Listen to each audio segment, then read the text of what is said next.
ನಮಸ್ಕಾರ.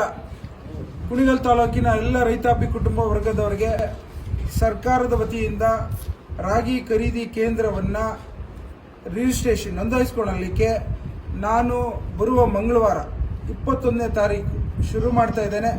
ಎಲ್ಲ ರೈತರಿಗೂ ಮನವಿ ಮಾಡ್ತಾ ಇದ್ದೇನೆ. ಒಂದನೇದು ರಾಗಿ ಖರೀದಿನ 4,886 ರೂಪಾಯಿ ಒಂದು ಟನ್ಗೆ ಮಾಡುವಂಥದ್ದನ್ನ 4,886 ರೂಪಾಯಿ ಒಂದು ಕ್ವಿಂಟಾಲ್ಗೆ ಕೊಡೋದನ್ನ ನಿಮ್ಮ ಗಮನಕ್ಕೆ ತರ್ತಾ ಇದ್ದೇನೆ.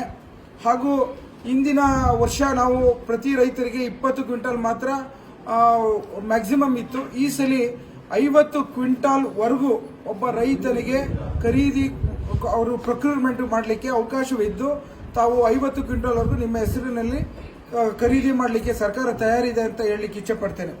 ಇದು APMC ಯಾರ್ಡಲ್ಲಿ 10 ಗಂಟೆಯಿಂದ 5 ಗಂಟೆವರೆಗೂ ಚಿದಾನಂದ ಒಬ್ಬ ಖರೀದಿ ಅಧಿಕಾರಿ ಅವರು ನಿಮ್ಮ ಜೊತೆ ಎಲ್ಲ ರೀತಿಯಲ್ಲೂ ಸೌಜನ್ಯದಿಂದ ನಿಮ್ಮ ಸಮಸ್ಯೆಗಳನ್ನು ಆಲಿಸಲಿಕ್ಕೆ ನೋಂದಾಯಿಸುವಂಥ ಸಂದರ್ಭದಲ್ಲಿ ನಿಮ್ಮ ಜೊತೆ ಇರ್ತಾರೆ ಅನ್ನೋದನ್ನು ನಿಮ್ಮ ಗಮನಕ್ಕೆ ತರ್ತಾ ಇದ್ದೇನೆ. ಹಾಗೂ ಇವತ್ತು ನಿಮಗೆಲ್ಲ ಗೊತ್ತಿದೆ, ರಾಗಿ ಖರೀದಿ ಏನು ನೋಂದಾಯಿಸಿಕೊಂಡ ನಂತರ ಯಾವಾಗ ನಾವು ನಿಮ್ಮ ರಾಗಿನ ತರಲಿಕ್ಕೆ ಅದನ್ನು ಸಹ ಸಾಮಾಜಿಕ ತಾಣದ ಮೂಲಕ ಮತ್ತು ಪತ್ರಿಕಾ ಮಾಧ್ಯಮದ ಮೂಲಕ ನಾನು ಅನೌನ್ಸ್ ಮಾಡ್ತೇನೆ.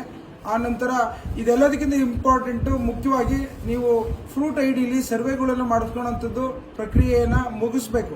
ಈಗ ಶೇಕಡವಾರು 80ರಷ್ಟು ಮುಗಿದಿದೆ.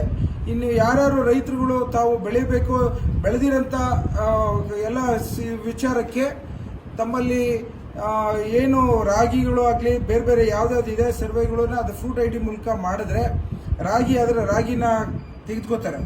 ಬೇರೆ ಯಾವುದು ಮಾಡಿದ್ರು ಕೃಷಿ ಮಾಡಿದ್ರು ಅದು ಏನಾದರೂ ತೊಂದರೆ ಆದಲ್ಲಿ ನಿಮಗೆ ಕಾಂಪನ್ಸೇಷನ್ ಬರ್ಬೇಕಾದ್ರೆ ಫ್ರೂಟ್ ಐಡಿಲಿ ನಿಮ್ಮ ಬೆಳೆನ ನೋಂದಾಯಿಸ್ಕೋಬೇಕು. ಇಲ್ಲಾಂದರೆ ಯಾವುದೇ ಕಾರಣಕ್ಕೂ ನಿಮಗೆ ಕಾಂಪನ್ಸೇಷನ್ ಬರೋದಿಲ್ಲ, ಇನ್ಶೂರೆನ್ಸ್ ಬರೋದಿಲ್ಲ. ಇದರ ಜೊತೆಗೆ ನೀವು ನೋಂದಾಯಿಸುವಂಥ ಸಂದರ್ಭದಲ್ಲಿ ಆಧಾರ್ ಲಿಂಕ್ ಆಗಿರಬೇಕು ಮತ್ತು ಫ್ರೂಟ್ ಐಡಿಲಿ ಗುರುತು ಸಂಖ್ಯೆ ಜೊತೆಗೆ ಆಧಾರ್ ಲಿಂಕ್ ಇದ್ರೆ ಮಾತ್ರ ಇದು ನೋಂದಾಯಿಸ್ಕೋತಾರೆ. ಆ ಕಾರಣಕ್ಕೋಸ್ಕರ ತಾವೆಲ್ಲ ಈ ಒಂದು ಅವಕಾಶವನ್ನು ಸದ್ಬಳಕೆ ಮಾಡ್ಕೋಬೇಕು ಅಂತ ನಿಮ್ಮ ಹತ್ರ ನಾನು ಮನವಿ ಮಾಡ್ತಾ ಇದ್ದೀನಿ. ಇದ್ರ ಜೊತೆಗೆ ಇಂದಿನ ವರ್ಷ ಏನಾಯಿತು ಅಂತಂದರೆ, ನೀವು ಬಯೋಮೆಟ್ರಿಕ್ ಕೆಲವರೆಲ್ಲ ವಯಸ್ಸಾಗಿದೆ ಅದಾಗಿದೆ ಅಂತೇಳಿ ಬರೆದಿರೋದನ್ನು ನೋಡಿದ್ದೇನೆ. ಆ ಕಾರಣಕ್ಕೋಸ್ಕರ ತಾವು ಈ ಸಲ ಕಂಪಲ್ಸರಿ ಬಯೋಮೆಟ್ರಿ ಮಾಡೋ ಇದ್ದೇವೆ, ನೀವೆಲ್ಲ ಸಹಕಾರ ಕೊಡಬೇಕು ಅಂತ ಹೇಳಿ ಎಲ್ಲ ರೈತರಿಗೂ ನಾನು ಮನವಿ ಮಾಡ್ತಾ ಇದ್ದೀನಿ. ಧನ್ಯವಾದಗಳು.